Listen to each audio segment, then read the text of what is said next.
Imagina por un momento que cada gesto de seducción, cada mirada, cada palabra dicha con intención, no es simplemente un impulso biológico, ni tampoco un juego romántico inocente, sino una expresión de algo mucho más profundo, la voluntad de poder. Esa idea tan central en la filosofía de Friedrich Nietzsche, ese concepto que vibra como el motor oculto de la vida misma, late también en lo que consideramos el acto más íntimo y cotidiano, atraer al otro. Seducir no sería entonces solo conseguir afecto o placer, sino un acto de afirmación vital, de imposición sutil, de dominio disfrazado de ternura. Nietzsche, con su martillo filosófico, nos invita a romper las ilusiones de la moral tradicional. Para él, detrás de nuestras conductas más humanas se esconde un juego brutal de fuerzas. No buscamos amar por altruismo puro ni deseamos por mera reproducción, buscamos afirmar nuestra existencia, expandir nuestra influencia, sentir que tenemos un poder que se impone sobre la realidad y también sobre las personas. La seducción, desde esta perspectiva, se convierte en una danza de poder, en la cual no hay neutralidad. Siempre alguien conquista y alguien se deja conquistar. Siempre alguien ejerce dominio, y alguien se rinde. Pero Nietzsche no lo diría con las categorías morales habituales. No lo llama bueno o malo, correcto o incorrecto. Para él, esas son ilusiones de los débiles, invenciones de la moral judeocristiana que busca domesticar la energía vital. Lo que él vería en la seducción es el pulso mismo de la vida, una voluntad que no quiere simplemente sobrevivir, sino afirmarse, imponerse, crecer. Lo vital no se conforma con ser, necesita ser más, expandirse, y la seducción es uno de los teatros más refinados donde se juega esa expansión. Así, cuando un hombre busca la atención de una mujer, o una mujer busca atraer la mirada de un hombre, o cuando cualquier persona intenta provocar deseo en otra, no estamos hablando solamente de química, ni de instinto. Estamos hablando de la puesta en escena de una batalla antigua. ¿Quién tiene más magnetismo? ¿Quién logra imponerse en el escenario invisible del deseo? La seducción se revela, entonces, como un microcosmos de la voluntad de poder, un lugar donde el más fuerte no siempre es el más agresivo, sino el que logra que el otro se rinda, que el otro se entregue sin resistencia, convencido de que esa rendición fue su propia elección. Nietzsche siempre desconfiaba de lo evidente. Donde el sentido común ve amor romántico, él sospecha de un instinto más oscuro, de un mecanismo enmascarado. Para él, las declaraciones de amor, las promesas eternas, los poemas melosos, todo eso no son más que adornos para un movimiento mucho más crudo, el deseo de poseer, de marcar territorio, de apropiarse de la energía del otro. En palabras nietzscheanas, amar puede ser solo una sofisticada manera de querer dominar. Pero no pensemos en dominación como violencia directa. Nietzsche no está hablando únicamente del control físico o material. El verdadero poder, el más fino, es el que logra instalarse en la mente del otro, en su deseo. Cuando alguien logra seducirte, no te obliga con cadenas ni con amenazas, te persuade con sonrisas, con gestos, con palabras. Es un dominio invisible, más fuerte porque parece voluntario. Es ahí donde Nietzsche detecta lo fascinante de la seducción. No se trata de la fuerza bruta, sino de la capacidad de que el otro se entregue creyendo que lo hace libremente. El filósofo veía en esta dinámica una ilustración perfecta de la voluntad de poder, aquello que no se contenta con existir, sino que necesita expresarse, crecer, imponerse. El deseo sexual y la atracción no son, entonces, simplemente instintos de supervivencia como lo plantearía un darwinista clásico. Para Nietzsche son manifestaciones de la fuerza vital queriendo expandirse. Cada relación, cada conquista, cada ligue casual en la noche es parte de un escenario cósmico donde se mide quién tiene la energía más intensa, quién logra imponer su aura sobre el otro. Y aquí está lo más provocador: si seguimos a Nietzsche, la seducción no es un acto puro, inocente o altruista. Es inevitablemente un ejercicio de poder. Incluso cuando creemos enamorarnos desinteresadamente, lo que hay detrás es un movimiento de apropiación. Queremos al otro porque queremos que su presencia fortalezca nuestro yo, queremos que su deseo nos confirme que existimos, que somos valiosos, que tenemos fuerza. Así, la seducción revela lo que la moral suele esconder, que no buscamos amar para entregarnos, sino para afirmarnos, para sentir que nuestra voluntad logra moldear al otro. Desde esta óptica, el conquistador no es solo quien gana cuerpos, sino quien coloniza imaginarios. Un seductor nietzscheano no se mide por la cantidad de conquistas, sino por su capacidad de dejar una marca en el alma del otro, de convertirse en una figura inolvidable, imposible de ignorar. Ese es el verdadero poder, no solo que alguien se rinda en tus brazos, sino que, después de ti, nunca vuelva a mirar a nadie de la misma manera. Si analizamos más a fondo, Nietzsche desarma el romanticismo de nuestra época como si fuese un castillo de naipes. Para él, El amor verdadero que tantas novelas y películas venden, no es más que una construcción cultural que esconde la crudeza del deseo. La seducción, desde este prisma, no es un intercambio equilibrado de sentimientos, sino un campo de batalla donde cada uno busca imponer su voluntad. Incluso en los gestos más dulces, como una caricia o una promesa de lealtad, Nietzsche detectaría un juego de poder, la búsqueda de hacer del otro un espejo que refleje nuestra propia grandeza. Piensa en cómo funcionan los inicios de una relación. Alguien se arregla más de lo normal, elige las palabras con cuidado, modula el tono de voz para generar impacto. Nada de eso es casual, es estrategia. Es una especie de guerra disfrazada de juego inocente. Nietzsche nos diría que allí está operando la voluntad de poder, manifestándose en la forma más sutil, no con golpes, sino con miradas, no con imposiciones, sino con la construcción de un magnetismo irresistible. Incluso el lenguaje del cortejo es revelador.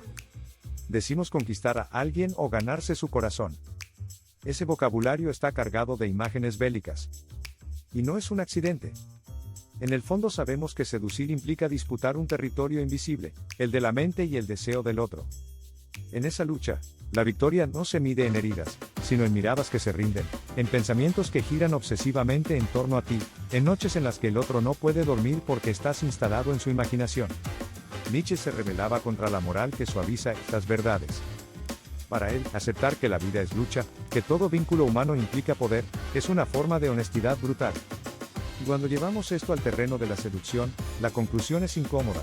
Nadie seduce solo para compartir amor. Seducimos para imponernos, para sentir que nuestra existencia pesa lo suficiente como para inclinar la balanza del deseo. Ahora, esto no significa que Nietzsche promueva un cinismo absoluto en las relaciones. Más bien, nos invita a mirar de frente la verdad incómoda. Lo que nos mueve no es el altruismo, sino la afirmación vital. En la seducción, el poder no es siempre opresivo.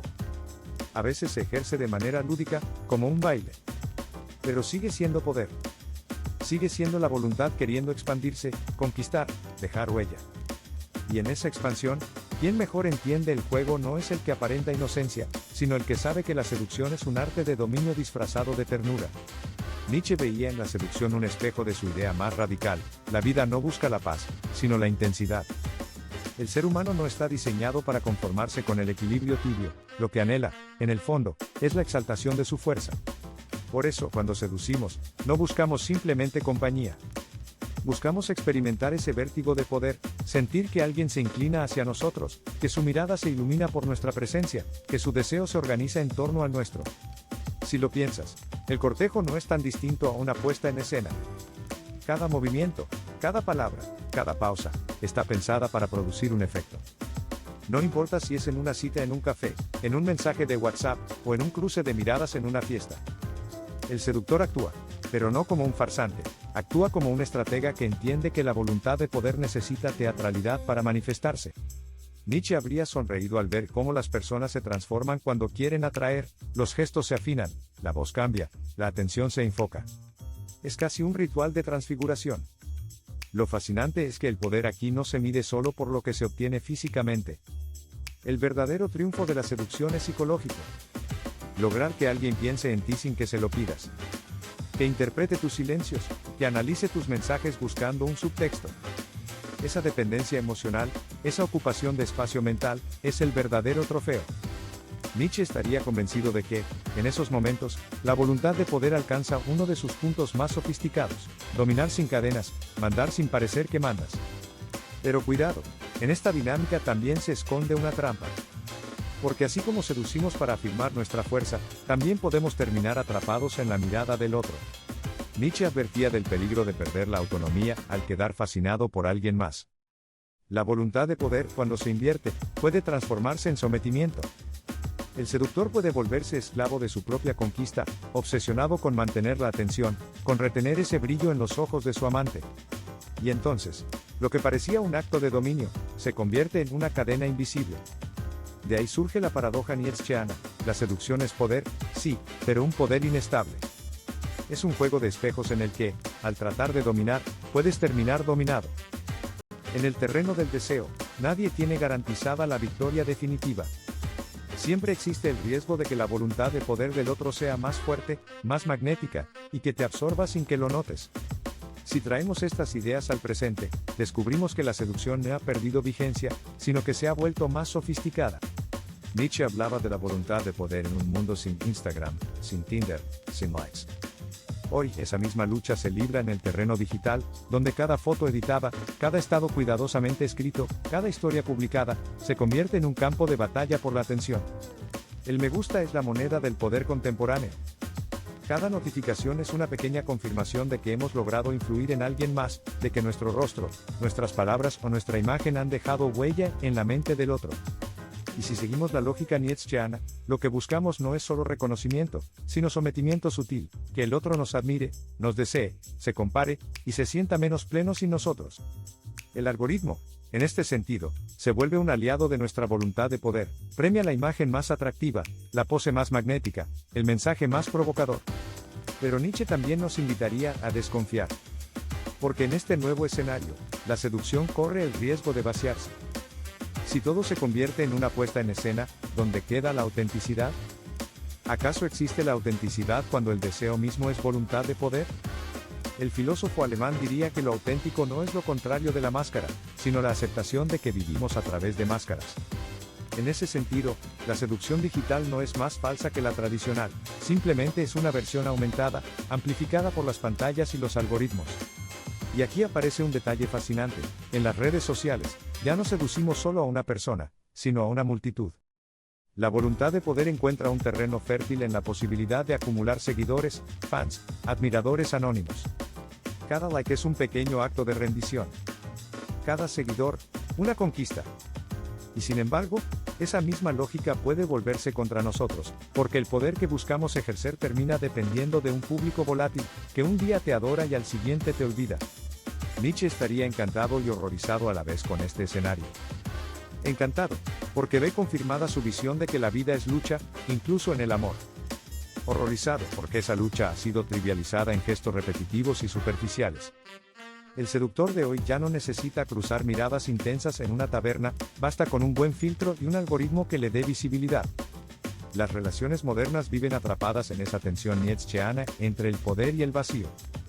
Al inicio, la seducción parece un juego emocionante, mensajes a medianoche, la espera ansiosa de una respuesta, la adrenalina de sentir que alguien nos desea. Pero cuando el deseo se calma, cuando el misterio se agota, aparece la otra cara, la necesidad de mantener viva esa llama artificial. Y allí es donde muchos terminan prisioneros de su propio teatro. Nietzsche decía que el hombre es un ser que quiere más, un animal que no se conforma con lo suficiente. La seducción es la encarnación de ese impulso, nunca basta con haber conquistado, hay que mantener, renovar, intensificar. Esa dinámica explica por qué tantas personas, incluso en relaciones estables, siguen buscando validación en otros. El poder que da la seducción nunca se siente definitivo, siempre necesita nuevas pruebas. La paradoja es brutal, buscamos en el otro la confirmación de nuestra fuerza, pero terminamos dependiendo de esa confirmación para sentirnos vivos. El seductor, que en teoría domina, empieza a vivir pendiente de que lo sigan mirando, de que lo sigan deseando. Nietzsche habría visto allí un ejemplo de lo que él llamaba esclavitud disfrazada de poder, parecer fuerte mientras se es débil por dentro, depender de la mirada ajena para sostener el propio valor. Esto se refleja de manera clara en las dinámicas actuales. Piensa en las relaciones nacidas en redes sociales, donde la exposición constante obliga a mantener un personaje atractivo, seductor, interesante. Una pareja que se muestra feliz en Instagram quizá ya no lo es en privado, pero necesita seguir representando ese papel para conservar la atención de los demás. La seducción, en lugar de ser un puente entre dos personas, se convierte en un espectáculo para terceros.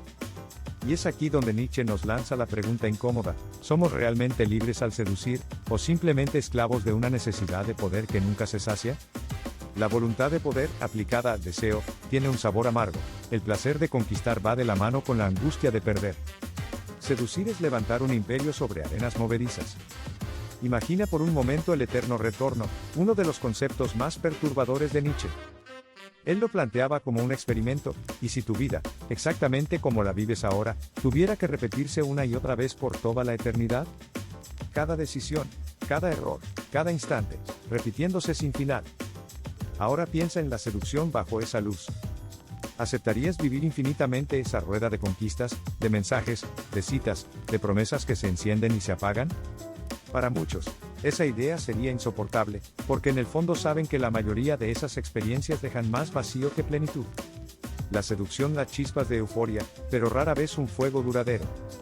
Nietzsche nos invita a preguntarnos, si tu forma de relacionarte es algo que tendrías que revivir eternamente, ¿te sentirías orgulloso o atrapado? Y aquí surge un dilema. Muchos que creen estar disfrutando de su libertad seductora descubrirían que, en realidad, viven encadenados a un ciclo interminable de deseo y frustración. Seducen no porque quieran, sino porque no saben existir de otra manera. En este punto, la voluntad de poder se confunde con la voluntad de repetición. El seductor quiere demostrar su fuerza, pero termina repitiendo la misma historia con distintos rostros, con las mismas frases, con idénticas rutinas de conquista. Nietzsche lo habría llamado una forma de nihilismo encubierto. Se busca sentido en la atención del otro, cuando en realidad se está huyendo de la falta de sentido interior. Y lo más irónico, el eterno retorno aplicado a la seducción es precisamente lo que vemos hoy en aplicaciones de citas. Un scroll infinito, perfiles que parecen distintos pero se repiten en esencia, conversaciones que suenan nuevas pero llevan la misma melodía. Es un ciclo diseñado para nunca terminar, como si el eterno retorno hubiera dejado de ser una hipótesis filosófica, y se hubiera convertido en la experiencia cotidiana de millones de personas. La pregunta nietzscheana entonces se vuelve aún más urgente: ¿puedes mirar tu vida amorosa y decir sí a vivirla eternamente? O al contrario, ese pensamiento revela la urgencia de transformarla, de romper con la repetición y atreverte a crear un sentido nuevo. Nietzsche no se queda en la crítica, su filosofía, aunque dura, siempre apunta a una afirmación de la vida. Frente al ciclo infinito del deseo y la seducción vacía, él propondría un salto cualitativo: transformar la seducción en creación.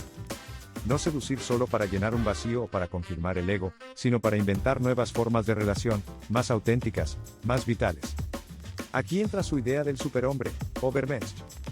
Este no es un ser perfecto ni un conquistador frío, sino alguien capaz de crear sus propios valores, en lugar de vivir sometido a los que le impone la sociedad.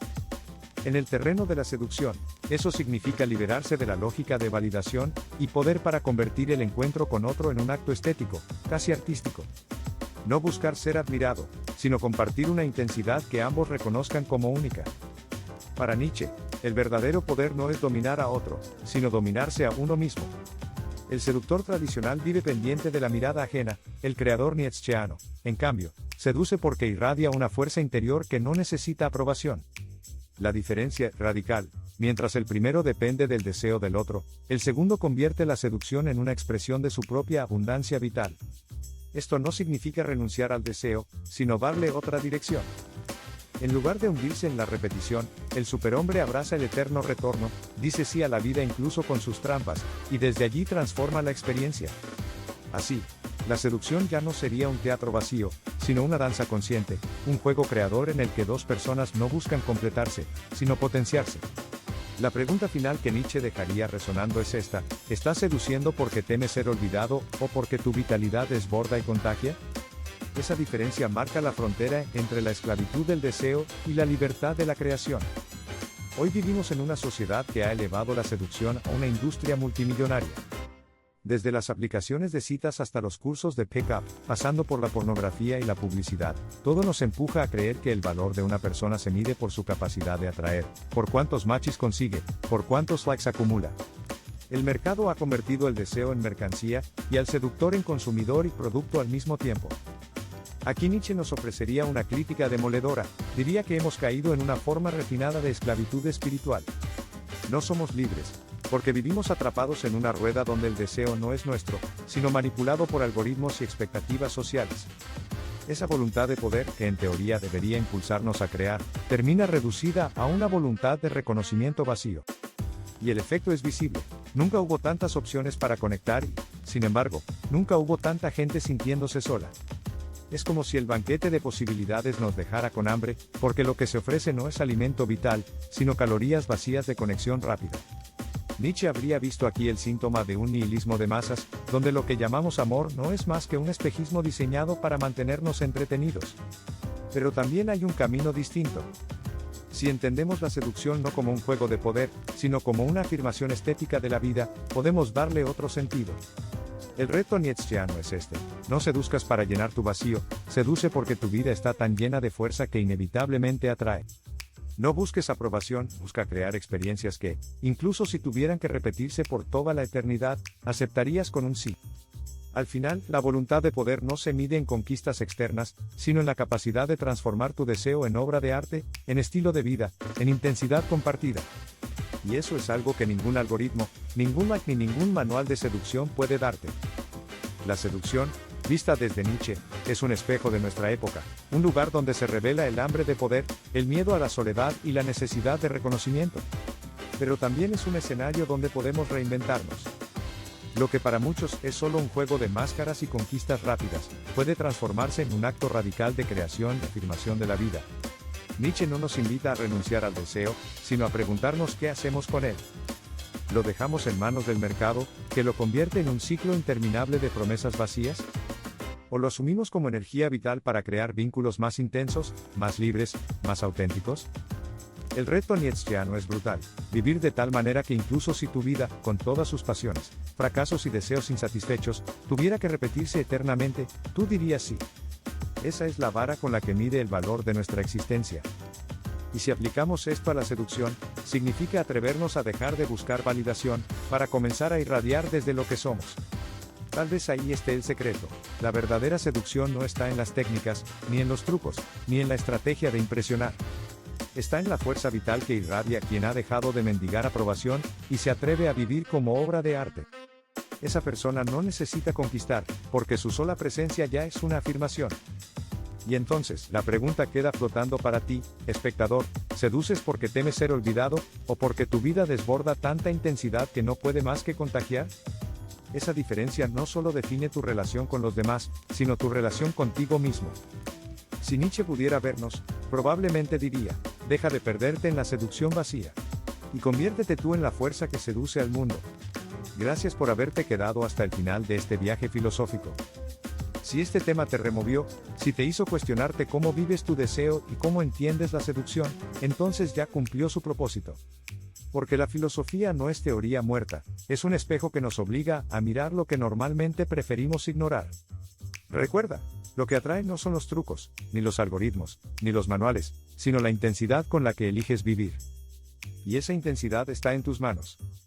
Si este video te aportó algo, compártelo, deja tu comentario, cuéntame cómo entiendes tú la seducción y el deseo.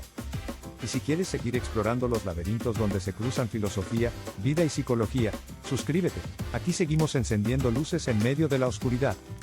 Nos vemos en el próximo capítulo. Hasta entonces, que tu voluntad de poder no se quede en palabras, sino en la forma en que eliges vivir.